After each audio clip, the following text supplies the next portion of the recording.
I'd like to welcome you to this evening.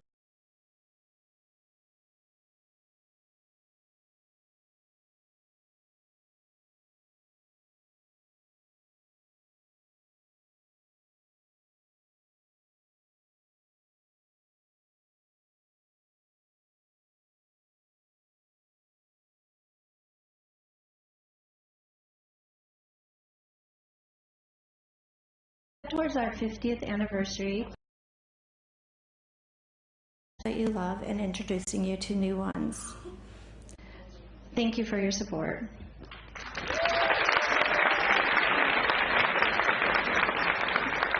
Tonight we are most honored to welcome Secretary Hillary Rodham Clinton and Chelsea Clinton to Revolution Hall.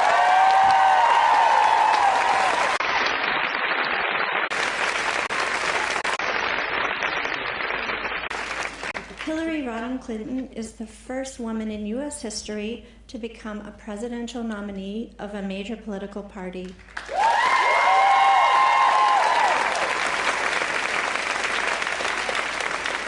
She served as the 67th Secretary of State and for nearly 4 decades in public service, advocating on behalf of children and families as an attorney, First Lady, and U.S. Senator.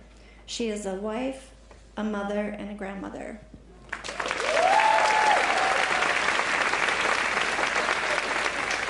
Chelsea Clinton is a champion for girls and women through her advocacy, writing, and work with the Clinton Foundation. She is also an adjunct assistant professor at Columbia University's Mailman School of Public Health. She lives in New York City with her family, her husband, their children, and their dog. Secretary Clinton and Chelsea join us on this fall evening to discuss their new book, The Book of Gutsy Women, Favorite Stories of Courage and Resilience, wherein they share the stories of gutsy women who have inspired them. Women with the courage to stand up to the status quo, ask hard questions, and get the job done.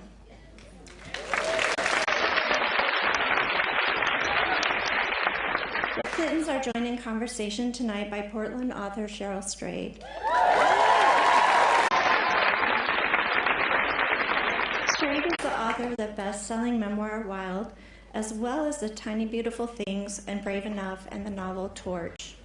Wild was chosen by Oprah Winfrey as her inaugural selection for the Oprah Winfrey Book Club 2.0 and was made into an Oscar-nominated film featuring Reese Witherspoon and Laura Dern. Strayed was a co-host along with Steve Almond of the New York Times podcast Dear Sugars, which originated with the popular Dear Sugar advice column. Every paid ticket holder will receive a copy of the Book of Gutsy Women on your way out of the theater tonight. Please exit via the door you entered and form an orderly queue as our staff distributes the books, please, as our staff distributes the books to each guest. Without further ado, Portland, please join me in welcoming Secretary Hillary Rodham Clinton, Chelsea Clinton, and Cheryl Strayed to the stage.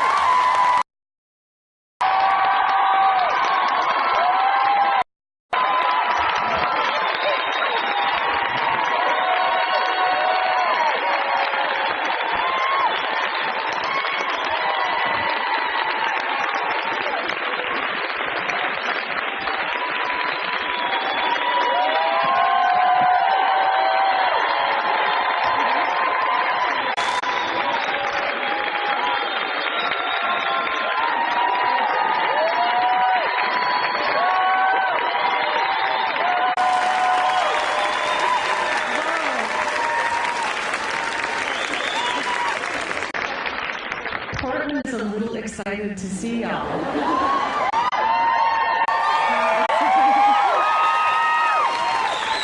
And we are excited to be in Portland. That's right.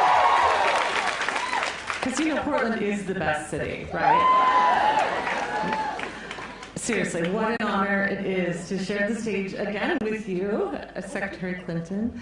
And Chelsea, I have followed you. We follow each other on Twitter, and I have to say, we're going to get into Twitter later. I have some Twitter questions for both of you. But I just am so excited to talk to you about this extraordinary book, The Book of Gutsy Women. The two of you being among my personal list of gutsy women, really. And,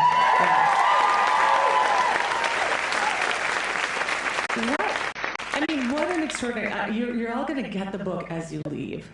And it's such an interesting book, I think, in part because we get to hear a lot about women many of us are familiar with. We get to learn a lot about women we don't yet know. And I think most movingly, we really get to hear what the two of you think about these women, how you came to write about them or to be inspired by them. And so I wanted to start with that. Can you tell me, how did this book begin? Why did you write it, and why did you write it together?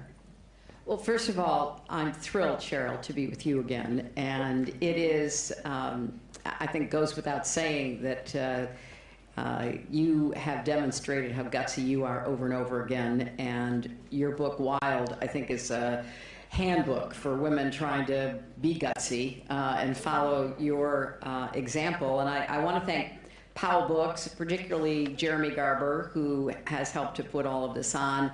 And I know that Governor Kate Brown is here. And, you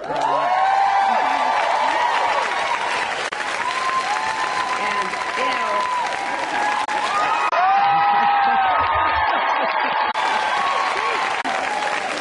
I think it's fair to say she's more than earned the title Gutsy Woman, Gutsy Governor. So how did this start? It really started in many ways when Chelsea was a little girl, and we would talk about the opportunities for girls and women, and my hope was that whatever she decided to do when she got older, became a teenager and adult, it would be because she chose it, not because somebody preordained it or put up obstacles in the way of her own dreams. And in the course of our conversations, within the space of a generation, the differences that we experienced, because when I was a little girl, the only women I knew who worked outside the home were my teachers and public librarians, because I used to love going to the library. And so I learned about women to some extent, not a great deal, but to some in school. But I also heard about women and their stories from television or the pages of Life magazine. And so I became really interested, with my mother's encouragement, in learning about women's stories as a way to broaden my own idea of what was possible in my life. But by the time Chelsea came around, it was a very different experience for her. And just to echo my mom, I don't think either of us had really kind of thought about how different my kind of understanding of the possible really was from being a little girl until we started talking about possibly collaborating together on this book. When I was growing up, I had my mom, clearly as a role model, which she still very much is. Most of my friends' moms worked outside the home. When I was in first grade, our mayor in Little Rock was a woman. My pediatrician was a woman. She then later went on to be the head of the Children's Hospital in Arkansas. My mother purposefully introduced me to kind of people that she admired, and kind of those then became my role models, some of whom we write about in the book: Shirley Chisholm, Geraldine Ferraro. I remember going to see Geraldine Ferraro when I was 4 years old when she came to campaign in Arkansas. It's one of my earliest memories. Also, admittedly, meeting Mikhail Baryshnikov around the same time, because I love ballet. And I just am so thankful that my mom, kind of similar to what her mother had done, kind of brought these women kind of very much into my life. But I also just had this kind of ecosystem of really gutsy women who were my friends' moms. And we write about Sally Ride in the book and her kind of, I think, such kind of a cute but painful quote. It's, hard to imagine what you can't see. And I just had so much more visible in my life than my mom had had, partly because of my mom, but also because of the change that had happened in a generation. But you met Sally Ride when you were, how old were you? Oh, I did meet Sally Ride. There's a laugh in my voice because I met her at my space camp graduation. I'm not laughing because I went to space camp. I loved space camp. I'm laughing because I was so nervous when I met her that I literally tripped and fell on my face in front of her. Sort of like prostrated myself. But really, just that I had her, and then later Mae Jemison, and I kind of all these amazing kind of women scientists to look up to, and hopefully we'll talk a little bit about Title IX later, but kind of just understanding how much it had to happen for me to have these role models was another real joy of doing this book together. But I also think, Cheryl, that part of what motivated us is that these stories are still not as well known as they need to be. And literally the book could have been 1 million pages long if we had included everybody who we wanted to. We started off with lists of hundreds and hundreds and hundreds of people and had to cut it down and wrote over 200 essays, and then had to cut it down some more to get to the 103 we have. But the reason why I say that is because there's still not enough attention paid. And it's not only what they did, as important as that is, but how they persisted, how resilient they had to be, how to keep going in the face of obstacles and criticism and even ridicule and contempt for what they were trying to achieve. And we tried to include women who were not only gutsy for themselves, that in and of itself is a terrific accomplishment, but we're trying to break down barriers or take on really difficult challenges on behalf of others as well. So it was an incredible collaboration for both of us to try to, both select who we wanted to write about, and I learned a lot about some people that I'd never heard of, and I thought I knew quite a few of the women that we would include from Chelsea. So that's how it came to pass, and it's been something that we hope sparks a conversation about gutsy women that everybody knows. So how did you get it down? Is it to 103? And then what did you do when one of you felt really strongly about a woman being in and the other was like, not so gutsy? Yeah, we did have a few of those conversations. The hardest conversations were with our publisher and editor. Because they are the dark force. You know that, really. They always want you to take those beautiful, precious words out. Out. And not only that, they some of the women that I really wanted to include, they pushed back on and basically said, nobody's really interested. And then I pushed back, and we'd go back and forth. But we were cutting, we had a deadline. We were cutting and pasting, and some women we had written individual essays about, we combined because that was one way we could keep the pages where the publisher wants them to be. It was hard. Now, with Chelsea, our problems were not over picking the women we wanted to include so much as how we actually worked together. And it wasn't difficult for me, but it was... It was, I'll be honest. Because you're always right. No, yeah, of course, that's true. But no, because of the way we worked. And I saw nothing wrong with my process. And I've, written a few other books, and I thought, okay, she's written some wonderful books, so this shouldn't be hard. That was the hard part, Cheryl. I think it's fair to say. Well, I knew, Cheryl, that my mother still wrote longhand. I mean, I had seen these kind of yellow and white legal pads that she had used to write kind of what happened or her previous books, but I didn't quite understand the implications of that for our work together until we were really kind of in it. And I would send her, like the essay about Alice Coachman and Wilma Rudolph, and I'd send her kind of my essay on Claudette Colvin, who we later merged with Rosa Parks. And every one would be individually labeled with kind of the date on it and the timestamp, so she knew kind of what version it was, and kind of there would be the individual attachments on the email I would send her. and I would get back kind of, photos of pages of like, page 1 of Harriet Tubman, like attachment photo, like page 2 of Harriet Tubman, attachment photo. Like they couldn't even be in the same email. It was like the thing. And then when we were editing, and we were editing on like one combined document, and I would like have the track changes, and I would flag for her where I wanted her kind of to comment or suggest kind of how we could, because yes, the Dark Force editors were telling us we had to take out, 32 words or something from this essay, and I would be like, I can only figure out how to take out 28. What other 4 words do you think we can lose?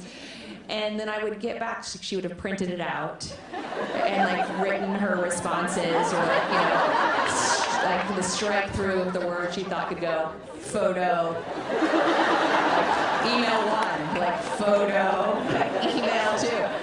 And I just kept saying, like, I will come and teach you, like, how to use, even if you can't originate your writing, at least how to, like, use comment boxes and track changes, or we can have shared Google Docs. Like, I was agnostic to, like, what we use. And finally, she just said to me, which now she says frequently, this is her main defense. Your main defense is, You know who else writes longhand?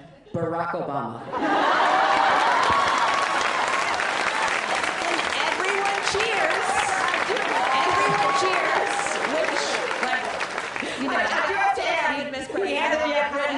With your daughter. Thank you.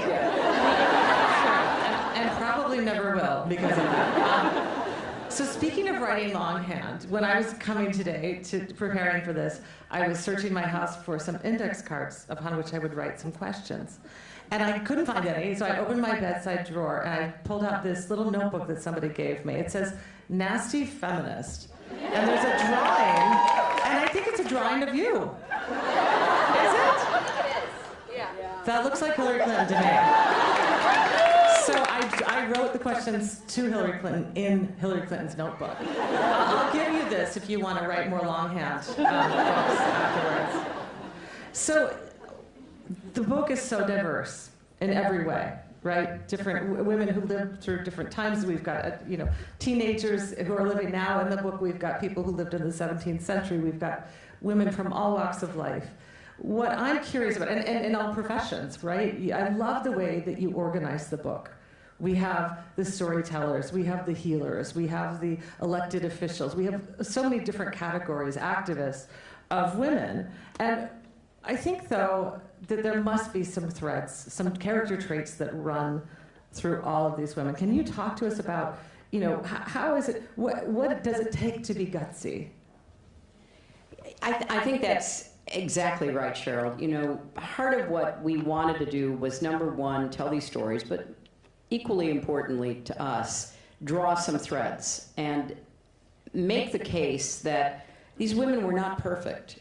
These women had their own challenges, their own disappointments, their own setbacks, but they all shared not only a resilience, but a sense of purpose, even a mission in a lot of their cases. And they also were optimistic. Even Clara Barton, who started the American Red Cross, battled depression her entire life and was very open about it, back in the, middle 19th century.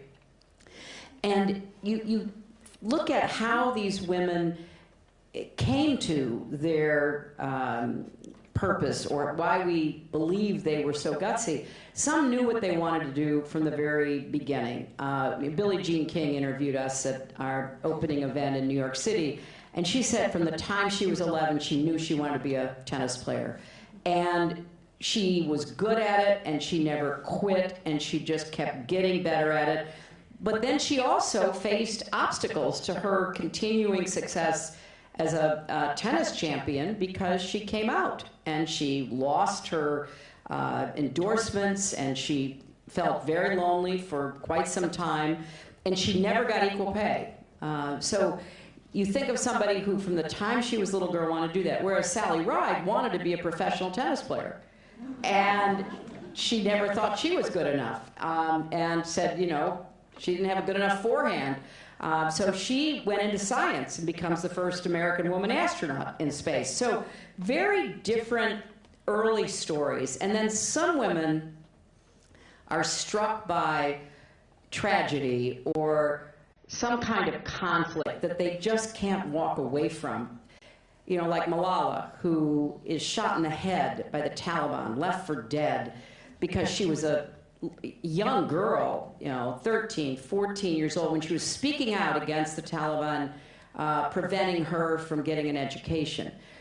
Nearly lost her life, made a really incredible comeback, and she knows she can't go back to her country. She knows that she's on their wanted list, and so she continued her education, and she continues to speak out. Or Greta Thunberg, a 16-year-old girl, right?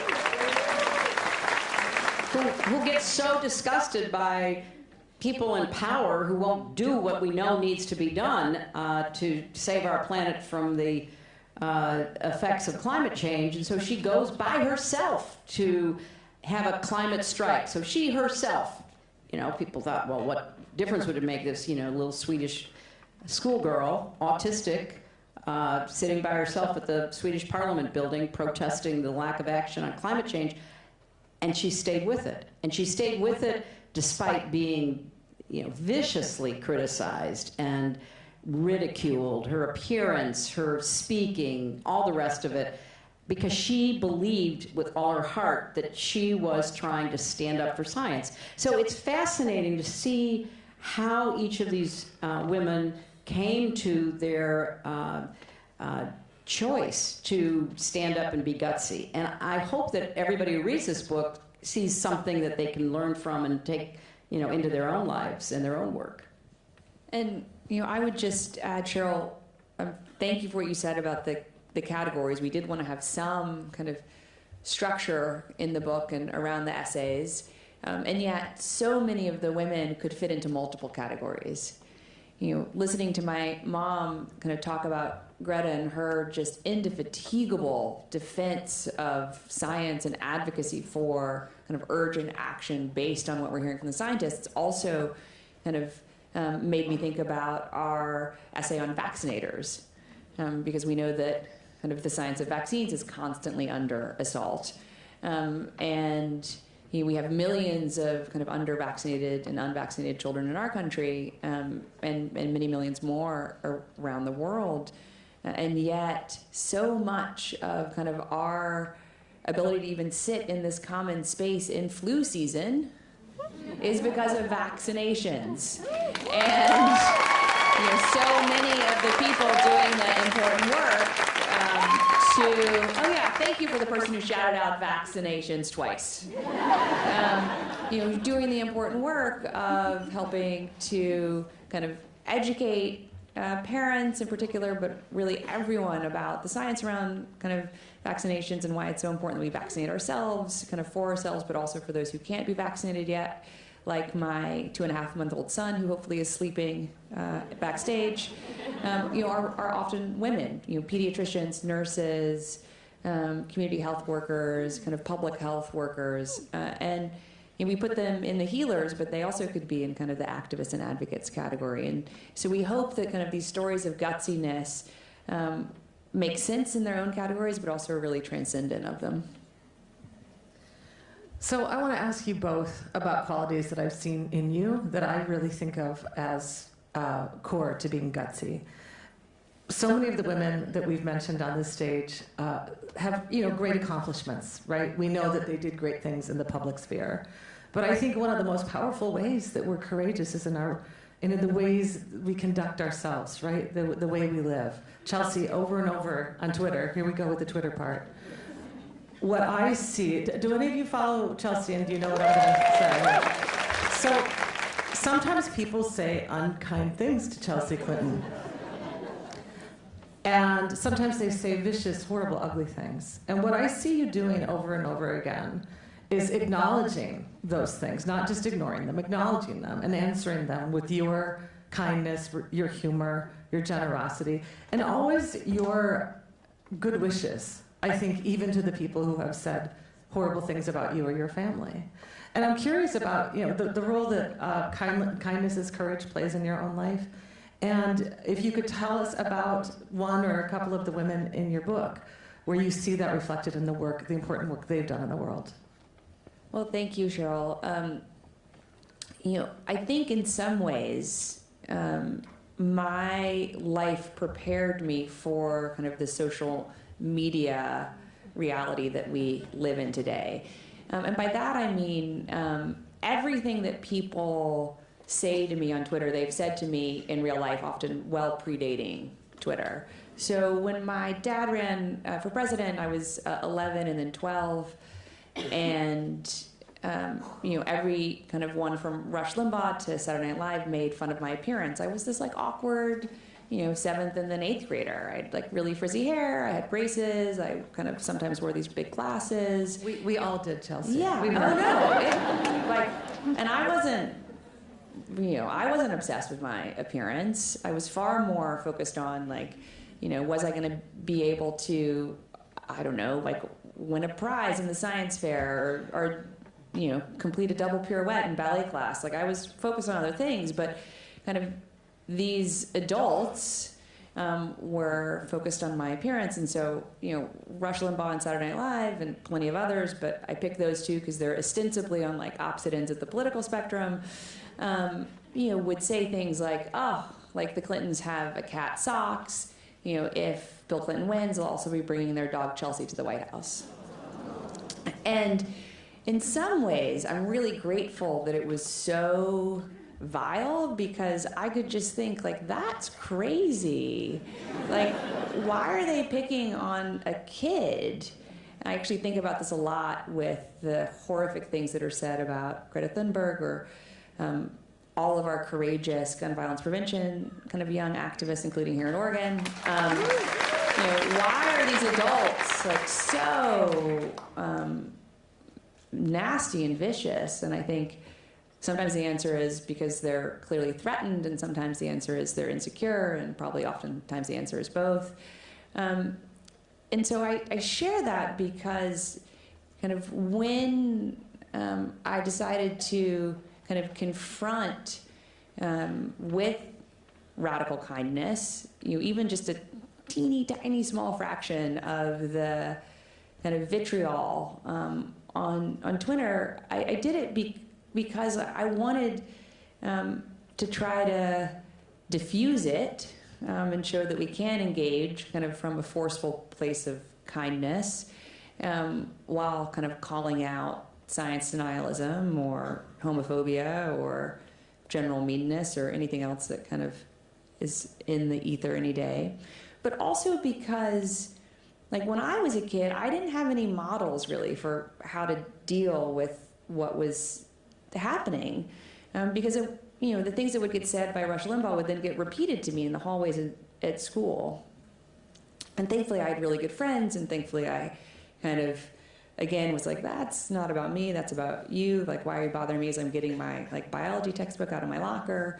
But I didn't have anyone really to look to. I just sort of had to do what felt right to me and kind of be the person that I wanted to be any given day. And I know that so many people, and particularly women, are constantly having to deal with the barrage of criticisms about our appearance, our voice, kind of what we're saying, what we're not saying, kind of what choices we make in our lives for our bodies. And I just decided, Cheryl, at some point, I had to be more engaged because it felt like the right thing to do for me and the person that I want to be in the world. But also, just in case it helps kind of anyone else who's dealing with kind of any other bullying, to call it for what it is, in their own lives, because I wish I would have had role models when I was a kid. And so I just hope it can maybe be helpful to even just one person to show a different way to engage than feeling the need to stay silent or to kind of fight back with only anger.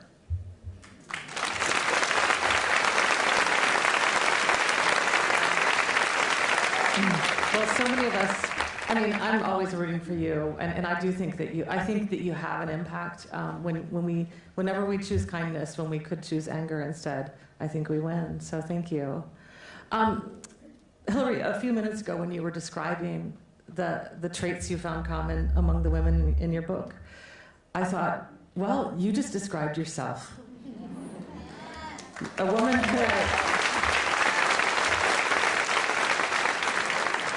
who persisted against many odds over so many years, over what are we now into over 4 decades in public life.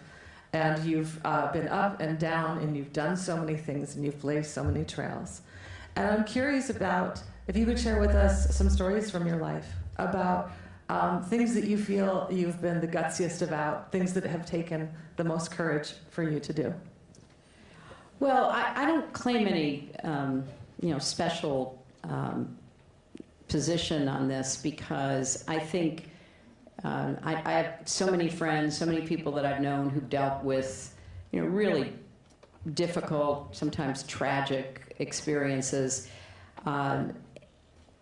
Just to focus on the last several years, when you put yourself out into the public arena under any circumstances, you're going to get criticized. Eleanor Roosevelt, who I really revere as a great American, had that famous saying from the 1920s that if you're a woman who enters the public arena, you need to grow skin as thick as the hide of a rhinoceros. So there's nothing new about that. And Mary Beard, who we also highlight, who's a classics professor at Cambridge University in England, reminds us that from the earliest recorded literature and history, there have been slights against women and all kinds of sexism and misogyny. So none of this is new, but it has been amplified in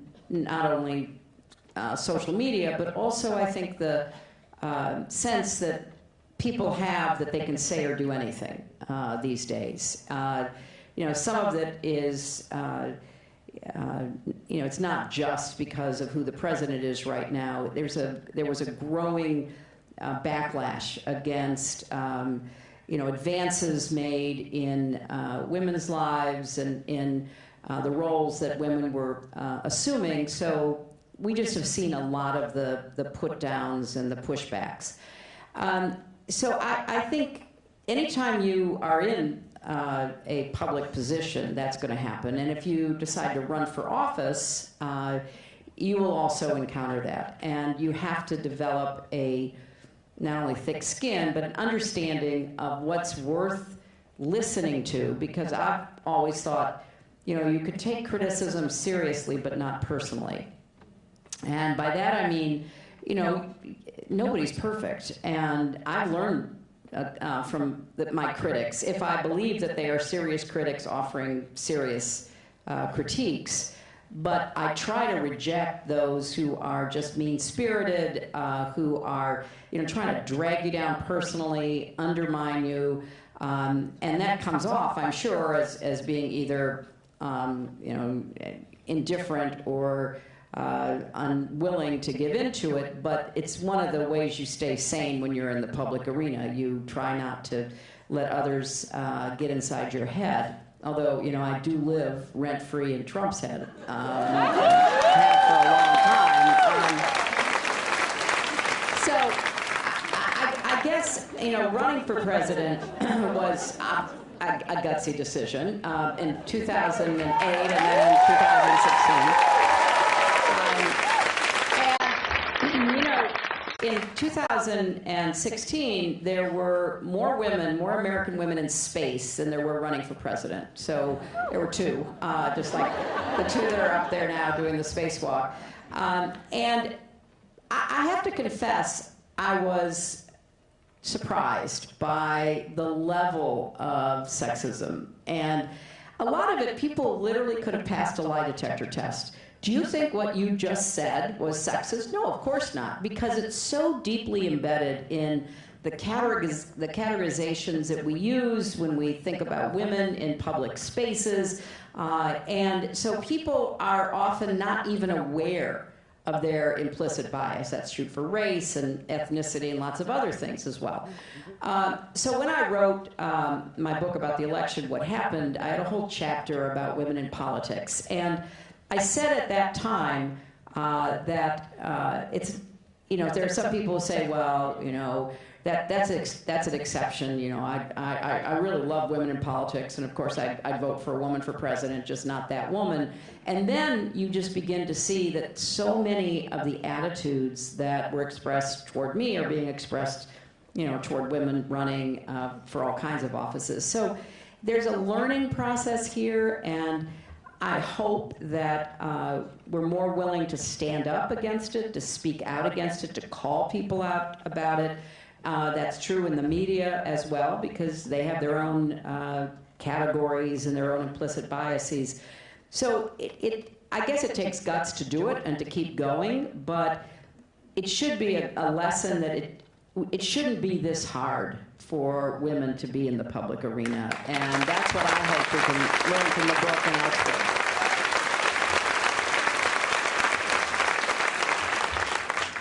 So are you optimistic that it's going to be less hard in the future? One of the things that all of these women share is they're all at core optimists. So are you optimistic, both of you, about what's ahead for women in this country and in this world? I am optimistic, but I think it has to be optimism married to persistence and activism.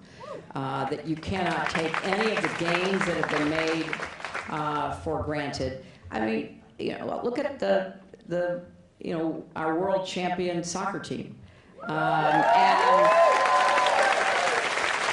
how, you know, just for whatever combination of reasons in this country, our women are much better soccer players than our men. It's just a fact in terms of international competition, but they're still fighting for equal pay. They're still trying to be taken seriously, and they've brought home 3 World Cups. And it's hard to understand what the calculations are that, you know, keep, you know, patting them on the head, but basically holding them back or holding them down. And it's not just in athletics, and it's obviously something we see in many walks of life. So yeah, we've come a long way. We've gotten a lot done. I'd be the first to say that, thanks to Title IX, if we're talking about athletics, and we write about the women who, you know, conceived of and got past Title IX, and it changed so much, not just in athletics, but in academics. But there still are just too many assumptions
even though none other than Albert Einstein argued for her,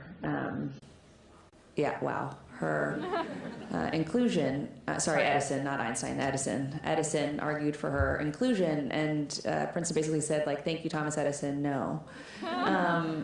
So it wasn't until 1975, actually, that you could get a PhD in physics as a woman at Princeton. So, I think these can be either discouraging milestones or they can be kind of encouraging ones for what happened when people fought and fought and fought to create opportunities for more women and girls. And I just was thinking, listening to my mom, about someone that I just felt like had to be included in this book, and she is. And she's someone I admire so deeply, and her name is Frady Rice. And she was forced into marriage at 19. She was raped and abused by her husband. And she kind of ultimately liberated herself and her two daughters from this abusive situation, and she got a divorce. And she decided she would use her story to help initially kind of work with other women who had been forced into marriages. Which is a problem in the United States. Which is a huge problem. She lived in New Jersey. She lived in New Jersey. And as she kind of got deeper into this work, she realized so many of the women she was working with had actually been forced into marriage as girls. And so when she first kind of embraced kind of her calling, and she calls it her calling, child marriage was still legal in every single state. It's still legal in 48, including where we're sitting right now. So there are only 2 states, including New Jersey, and then also Delaware. Okay, well, let's just back up there. Yeah. Oregon, what? Tell us. So in 48 states, there are still ways in which children can be married. The challenge is often the ways in which children can be married is because their parents give their consent. But it's often the parents who are forcing children into marriage. Now, why is this such a big problem beyond the obvious? Like, it's a violation of girls, and sometimes boys, particularly girls, human rights, is that you can't enter into a legal contract until you're 18 in general. So if you want to get a divorce, you can't legally hire a lawyer to help you get a divorce. You also often are, in most states, and I don't know if this is true in Oregon, but it is true in New York, like, you're viewed as a runaway if you leave your kind of forced marriage with your husband and try to find sanctuary in a shelter. They won't take you unless you have your parent with you. But your parent kind of effectively trafficked you into marriage in the first place. So it's why it's so important, Cheryl, that we have like no exception bans on child marriage, like not until you're 18, because it's really ludicrous. And really, let's face it, like 24 is more advisable. Well, it's just ludicrous that you can be married, right? You can be married, but you can't get a divorce, right? And there are also clearly challenges, particularly with the rollback of reproductive rights around the country, in which kind of young women are being stripped of other agencies for being able to make choices around our bodies and selves. So Frady, right, she started, there were 50 states where it was legal for kids to get married. Right now it's 48. She's making real progress in Massachusetts. It's kind of the next horizon, which is important because they actually do have minimum marriage ages in Massachusetts, but it's 12 for girls. So if you take nothing away from tonight, hopefully you're going to take away maybe trying to ban child marriage here in Oregon. And thank you, Frady Rice. And it's called Unchained at Last, her organization. Well, we do have the governor in the House.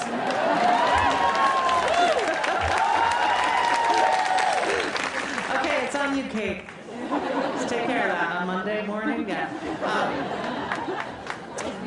So yeah, I think it's pretty deep that we heard all of that in response to the optimism question. Well, I think the optimism is 2 states, and Freddie's not going to give up. And I mean that it is a long game. Change is a long game, right? And to keep that perspective, I always try to remember that. And these last few extremely difficult years, that this is just right now. There will be a later, hopefully, and it will be different, and it's our job to make it so. Well, look, we all hope in this gathering it'll be different, but it'll only be different if we vote, yes. Right? And, I have talked with, many, if not most, of the candidates running in the Democratic primary, and, they're up against some really powerful forces. And it is going to be difficult, not just to get the nomination, but I tell them you can get the nomination and you can run a perfect campaign, but there are still these challenges that can only be overcome by a massive turnout, so that there is no question about winning both the popular vote and the Electoral College. So I think, and here in Oregon, you guys have perfected the vote by mail, and I'm encouraged that some states are looking to your example. I think Colorado has just started vote by mail. It is a much more secure way of actually counting the votes, because we have all of these problems with easily hackable voting machines and connected to the internet with inadequate security and all the rest of it. So, yeah, I believe that we will emerge from this period, but you just can't sit around hoping for it. You've got to make an absolute commitment to register people to vote and turn everybody out to vote that you can talk to and reach. So listen, yes to that. I want to bring the audience in here. So we have so many questions, and I thought I'd do. Now, will you make a little noise if you're under the age of 20? All right, so we have some young people in the house. We're going to do a young people speed round. Okay. What advice would you give to someone who wants to be a politician when they grow up? This is from Ellie, age 10. Oh, Elliot, that's great. Ellie. Where's Ellie? Hey, Ellie, back there. Well, Ellie, you're 10. I think that, number one, I hope that you're going to learn as much as you can learn in school, because the more you can know about what's happening in the world and what should be done about problems that we face, the better you'll be if you do decide to be in politics. I also hope you'll get to know people who are different from you, so that you can have a broader understanding of the diversity here in Oregon and across our country, because actually that makes us really strong. It's not a deficit, it's a big advantage, and it would serve us really well in the future. And even at 10, there are things you can do. And Chelsea wrote a book about how you can change the world starting now, regardless of your age, to work on behalf of, all kinds of things that you might be interested in, helping the environment, working with other kids to raise money for some good cause. There's lots that you can do. And then when you get older, work on campaigns and get to know people and figure out, whether you like it or not. And if you do, then get prepared and go for it. Okay, this one isn't signed, but I think it might be from my friend Eliza. It's my favorite question of the night. You'll know why in a moment. What was the most important lesson you learned from Nancy Drew? Did Eliza ask that question? No, who asked the question? The Nancy Drew question. We love Nancy Drew. That's a good one. What's the most important? It's not a child. And it's a man and a child? Not a child. We love Nancy Drew. I love the question. Well, first of all, it's great because both Chelsea and I read Nancy Drew, and I'll let her speak for herself. But when I was a young girl reading Nancy Drew, she was the bravest, most interesting, exciting girl I knew.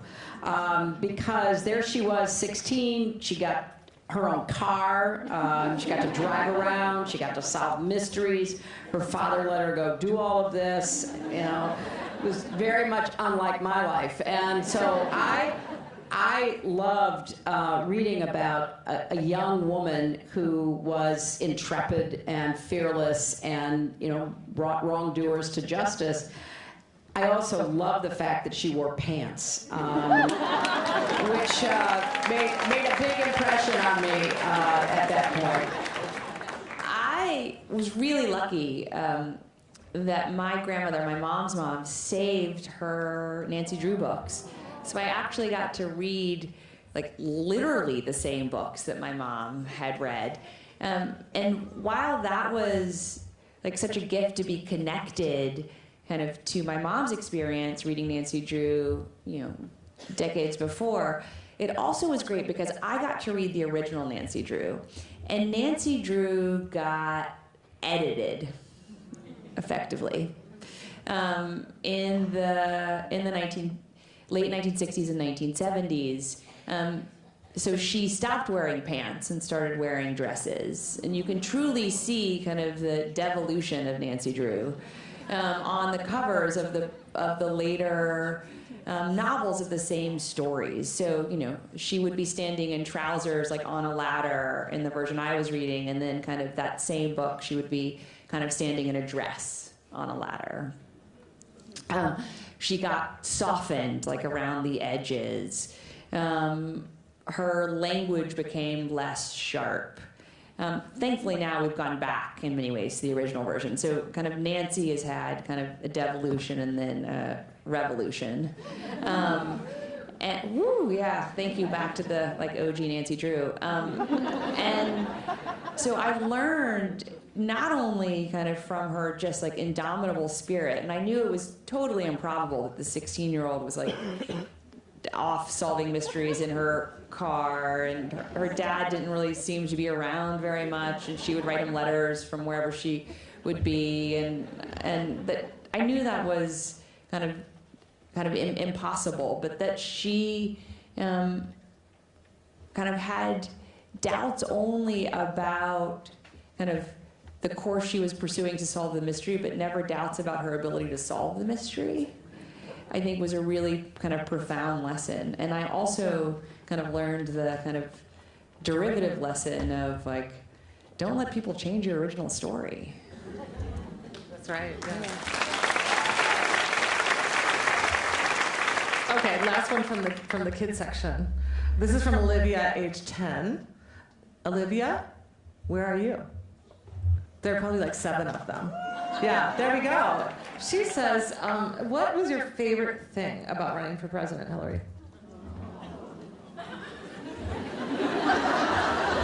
You know, really, my favorite thing was traveling around the country and meeting so many different people and listening to them and thinking through what could be done to help them. I mean, that was my favorite thing. And it was largely because, I'll give you just a quick example. So the first day of my campaign, I was in Iowa, as you know, as you are, the first day of a campaign.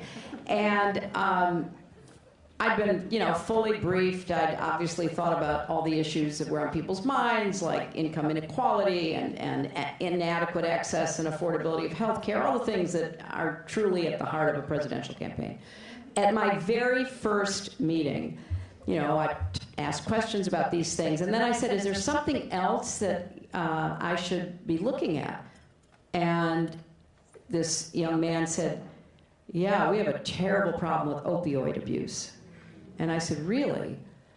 Yeah, and then they began telling me stories about people they knew and the horrible costs of this opioid epidemic that had been fomented by drug companies and prescriptions. 2 days later, I'm in New Hampshire, and I'm in a factory, a small family-owned factory in New Hampshire, and I'm talking with people again, and we're talking about how we can be more competitive in the right ways with, China and other, low-cost producing places, and, those kinds of issues. So then again, I say, well, is there anything else you want to tell me that I should be thinking about? This woman, probably in her late 60s, said, yeah, opioid abuse. And I said, well, why? What has it affected you? She goes, yeah, I retired when I was 65, and then my daughter got hooked on drugs, and I'm now raising my grandchild, and I had to come back to work. And she said, I'm, 68 years old, and I'm back to work. So it was that kind of experience where somebody would share a really personal story or make an observation based on, what they did for a living or what had happened to people they knew, and it made the process seem real, because it can seem so artificial. You show up someplace, you go up on a stage, you make a speech, you wave your arms, you shake hands with as many people as you can shake hands, and you go to the next place, you get up, you make a speech. Same thing, over and over and over again. So it's not an interactive experience, and of course it can't be completely, because you're, running in this huge country.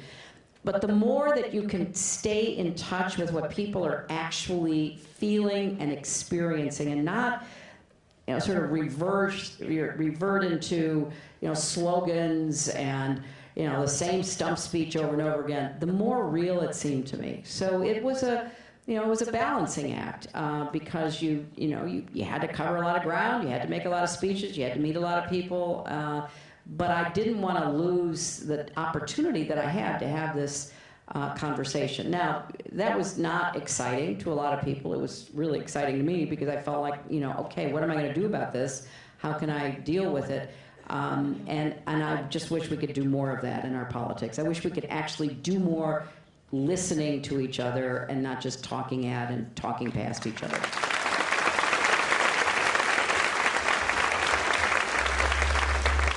Okay, maybe, Chelsea, you can take this one. You and I, both mothers of boys and girls. I have a boy and a girl. You have 2 boys and 1 girl.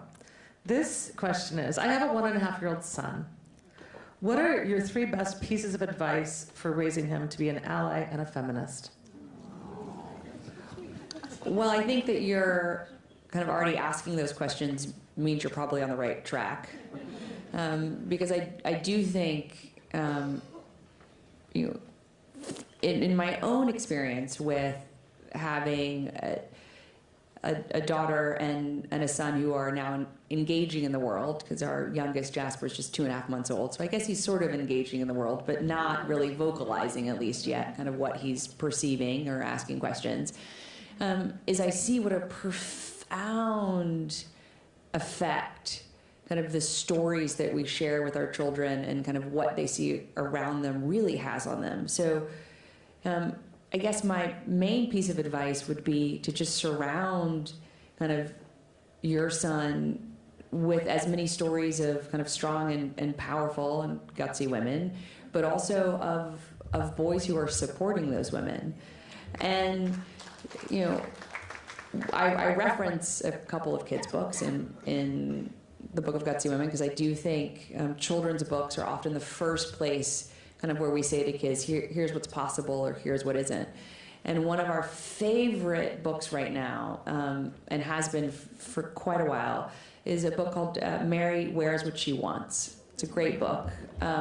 Oh yeah, there were like one applause and a woo. And it's a story about Dr. Mary Edwards Walker. She was the first, and she remains still the only American woman to receive the Congressional Medal of Honor. She received it for her service during the Civil War. She was a surgeon. And after the war, she continued practicing medicine, and she also was deeply involved in the American Dress Reform Society, and to change laws so that women could wear pants. She was arrested multiple times for her temerity in wearing pants. In the early 20th century, in kind of a last gasp of trying to crush the suffrage movement, Congress stripped her of her medal, and other women who had been kind of given different honors. She refused to give the medal back. She was buried with the medal. And many decades later, President Carter posthumously reinstated the medal. But what's great about this book isn't just like you see kind of little Mary fighting for a right to wear pants to school, but you see at the end like how excited all the girls and the boys are that everybody gets to wear what they want. And I think that's really important for my daughter and my son. Kind of the second place I really kind of felt this so keenly is where we live in New York City, which since, we like to think we have the best city in New York City. So when Cheryl was like, welcome to Portland, it's the best city, I was like, it's great to be here, but I don't want to lose my New Yorker card. Is where we live. We won't tell anyone. Okay, well, thanks, Cheryl. There's this big building that kind of is constantly being repainted with movie posters, basically. And the first time I ever saw my son really notice, it was Wonder Woman.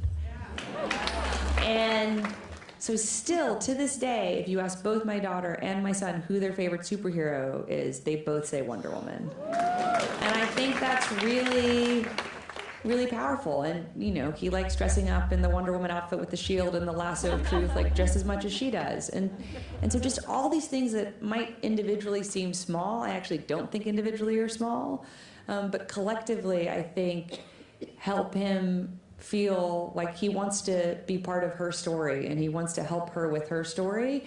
And he wants to know that that's just as important as his own, because the stories and the role models we give our kids, I think, help them kind of come to understand how to translate that into their own lives.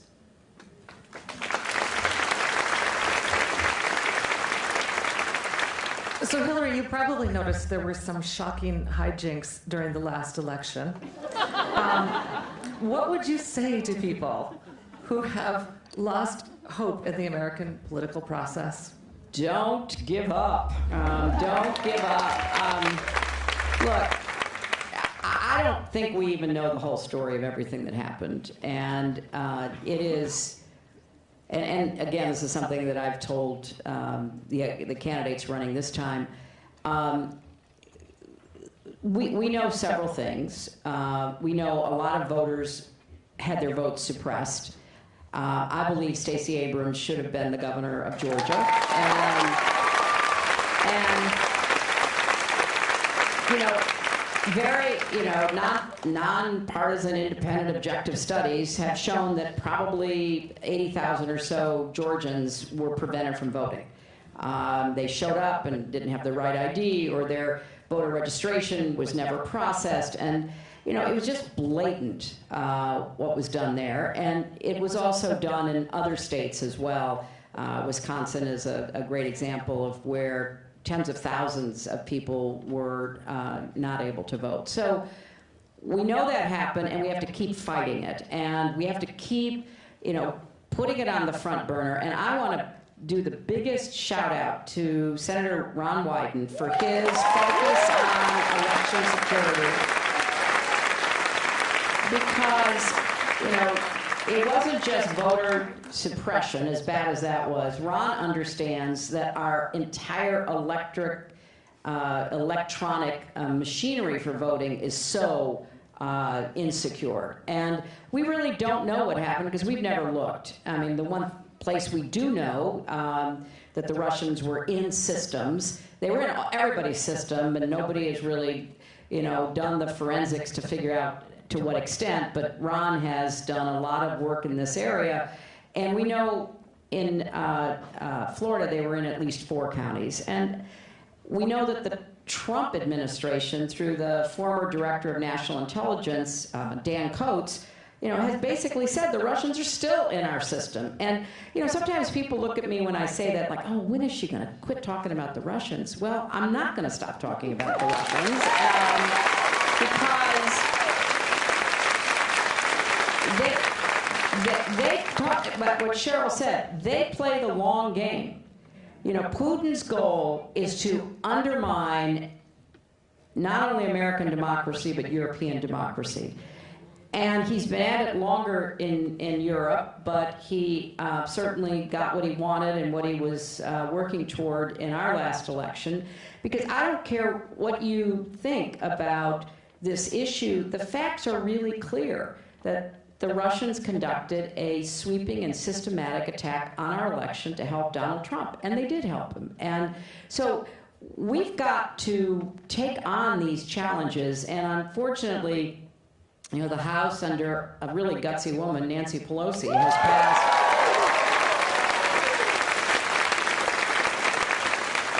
passed really important election reform legislation, which has gone to the Senate to die, and Ron is working really hard with other senators to try to get something done, but it's not at the level it needs to be. It's very hard to defend against a foreign adversary's military intelligence operation without the federal government being involved. So we have so much to, you know, contend with in this upcoming election. So the shenanigans, the behaviors, the incredible efforts that were undertaken to suppress votes, to steal material through hacking and then weaponize material, to propagandize online. And honestly, when Mark Zuckerberg said they're not going to take down totally false advertising on Facebook, it just broke my heart,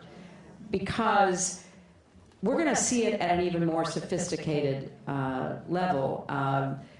The one ad they were talking about is an absolute string of lies about Joe Biden, which has been seen many millions of times already. And you know, if you don't think propaganda works, why do companies spend millions and billions of dollars on advertising? Of course it works. And propaganda is a way of changing people's minds. And if you let unanswered lies go unchecked by anybody, lots of people are going to be at least confused, if not vulnerable to believing. But there's a new development on the horizon, which will be deployed in this next election, because all the experts I've talked to said that the propagandizing, the hacking and weaponizing is going to be much more sophisticated. So remember a few months ago, some group put together a mashup of Nancy Pelosi. They took, you know, a sentence from this speech and a, you know, sentence from that interview, and they put it all together to make her both look, you know, very unstable, and to have her saying things she did not say. The technology for being able to do that is just getting better and better. So it's one thing when they outright lie about you and nobody says, wait a minute, you can't do that. It's another thing if they put the lies into your own mouth and then they post it. So when the Nancy Pelosi video came out, YouTube took it down, Twitter took it down, and Facebook would not take it down. And some of us reached out to Facebook and said, how can you justify this? And their answer is so disingenuous. Well, we expect our, you know, our customers to be able to tell the difference. Well, let me tell you one thing from the 2016 election, which I didn't know about at the time. But Ohio State did a recent research analytics study where they found people who said they had voted for Obama in 2012 and then voted for Trump. You know, it's a small universe. I basically, you know, doubt that some people were voting that way, but some did. And so Ohio State interviewed these people. They said, okay, what changed your mind? And overwhelmingly, it was what they saw in their Facebook feeds. And there were 3 stories in particular which convinced them to vote against me and for Trump. One, that I was dying, because I seem to be dying constantly during the campaign. Secondly, that I was responsible for getting weapons to ISIS. But thirdly, and something that was demonstrably, easily disproven, was that Pope Francis had endorsed Trump. Because most people get their news from Facebook. Facebook is the largest purveyor of news in the world. So it was, you know, too late, because we didn't understand that this was, we thought, who would believe that, you know, Pope Francis, who Trump got into a Twitter war about over what was happening on the border, would endorse Trump. But then academics and computer experts, technology folks pulled this stuff out. It was really professionally done.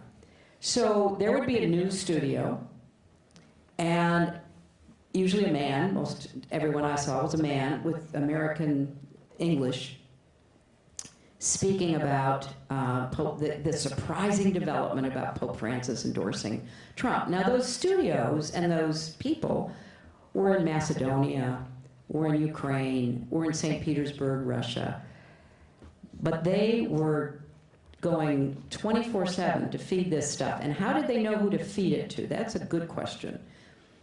They knew because they not only hacked and took DNC emails, they hacked into the DNC cloud, and they took all the information that my campaign had stored there for who were going to be persuadable voters that we would be targeting. And then Paul Manafort, who is currently in jail, was delivering polling to a guy named Kaliminik, who was a Russian cutout. And so all of this was being pieced together. And they were using sophisticated psychographics. Has anybody seen the documentary Great Hack?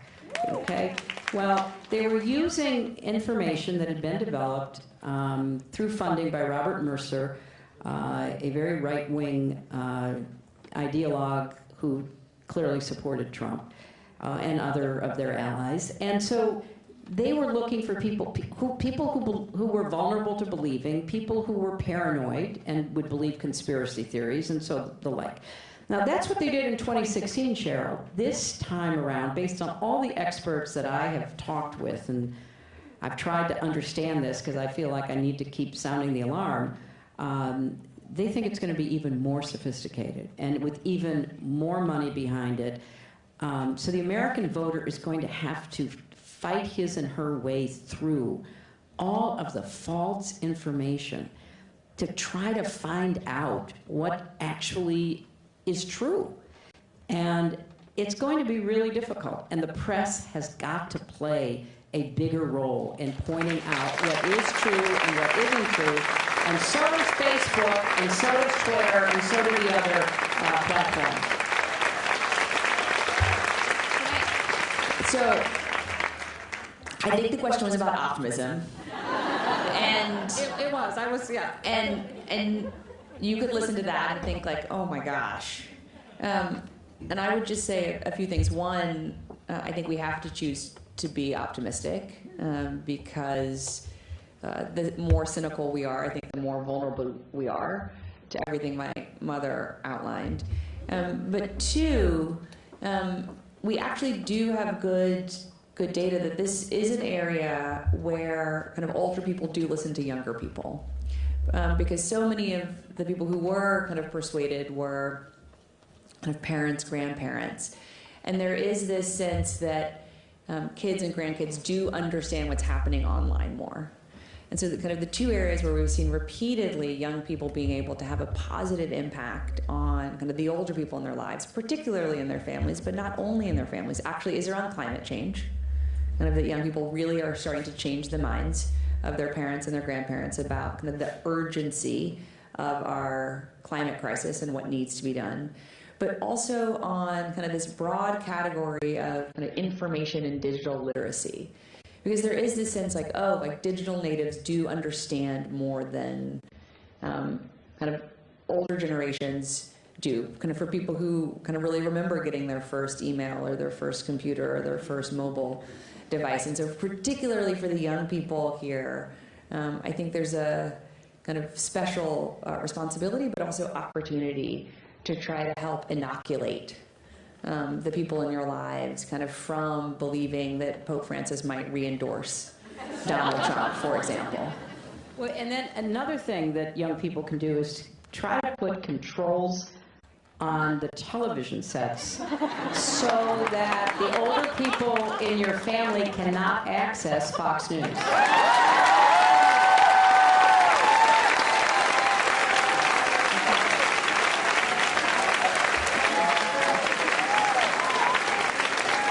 Well, listen, we could talk for many hours, and I really wish we could talk more. But sadly, we are now down to just one last question that I'm sure that you guys aren't even going to answer. But I have to ask it because it's many times in this pile, and it's also in my mind. Who do you support? We could do it like it sounds like,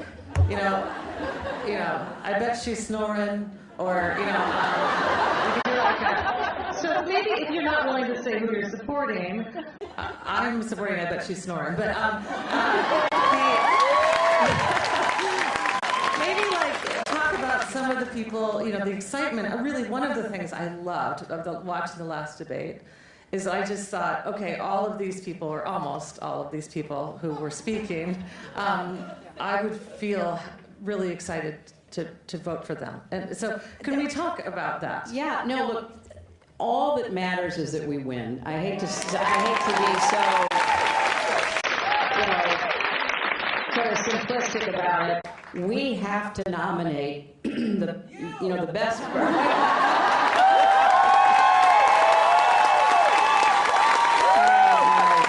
Thank you. I just feel so strongly that, look, I just want to say a little bit more about this, because what's going on now with the impeachment inquiry is not a choice. It was an obligation under the Constitution. And so trying to run a campaign where this constitutional crisis is taking place, and you have to be not only aware of it, but address it, while still trying to put forth your platform, your agenda about what you're going to do if you are elected president, it's a challenge. It's a big challenge, because we are so quick to reduce everything to whatever is, the crisis of the day.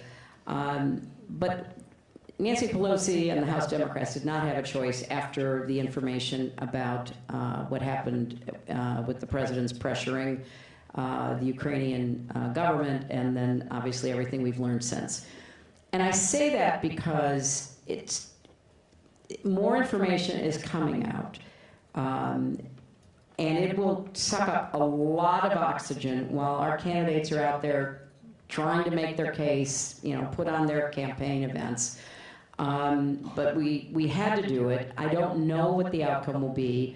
I was on the impeachment inquiry staff back in 1974 investigating Richard Nixon, and what we found there is that a very careful, thoughtful presentation of the facts and then applying the law and the Constitution led Republicans on the House Judiciary Committee to actually vote for the articles of impeachment. And when that happened, Republican senators went to the White House and told Richard Nixon he must resign. We also have seen, however, that the current Republican office holders are not willing to stand up to Trump unless they are not going to run for re-election. Now, that's unfortunate, but there may be some good news in that, because a lot of them have announced they're not going to run for re-election. And two of them, one from Illinois, one from Florida, just in the last week, have said they cannot support Trump and that what he has done looks to be impeachable. So if enough Republicans join the House Democrats to vote against Trump, and what's enough? I don't know. A couple of dozen would be great. But, when he lost that vote, as he should have, for the absolute horrible way that he has abandoned the Kurds in a fit of impulse in his conversation with the president of Turkey, he lost a vote. Republicans voted against him. He went really off the edge, even more than usual. And so if Republicans vote against him, that might empower some Republican senators to say, I wasn't worried about all the other stuff. I didn't even care about obstruction of justice in the Mueller report.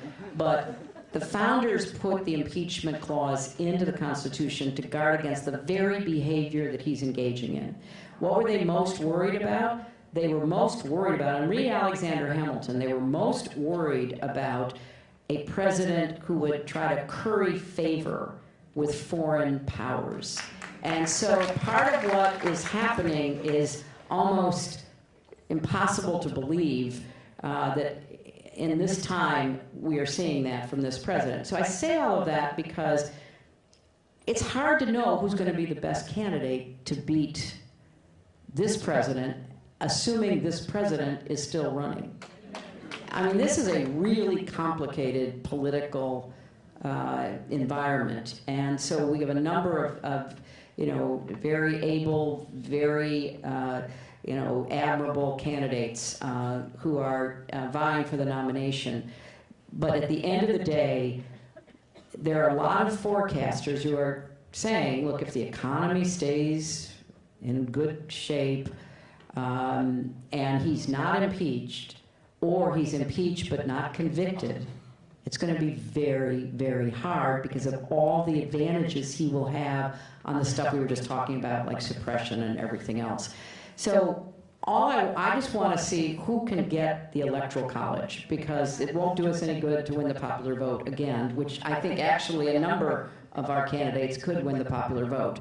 But at the end of the day, as I know better than anybody, and as Al Gore knows, that is not the game. You've got to win the electoral vote. So right now, let's just support our candidates. Let's have good debates. Let's see who emerges. And we have to vet them. Because believe me, they make up stuff about you. And you've got to be, you've got to be in a position where the public and the press don't fall for that again. So we need to vet our candidates by, pushing them hard. That's part of the process. So we see how people withstand what will be a brutal attack on them from the right and the Russians and all their allies. So that's what we should be looking for.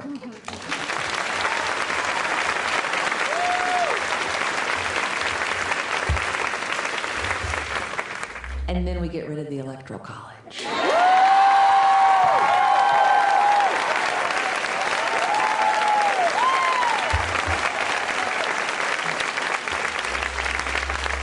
Hillary and Chelsea Clinton, thank you so much for coming to Portland and talking to all of us tonight.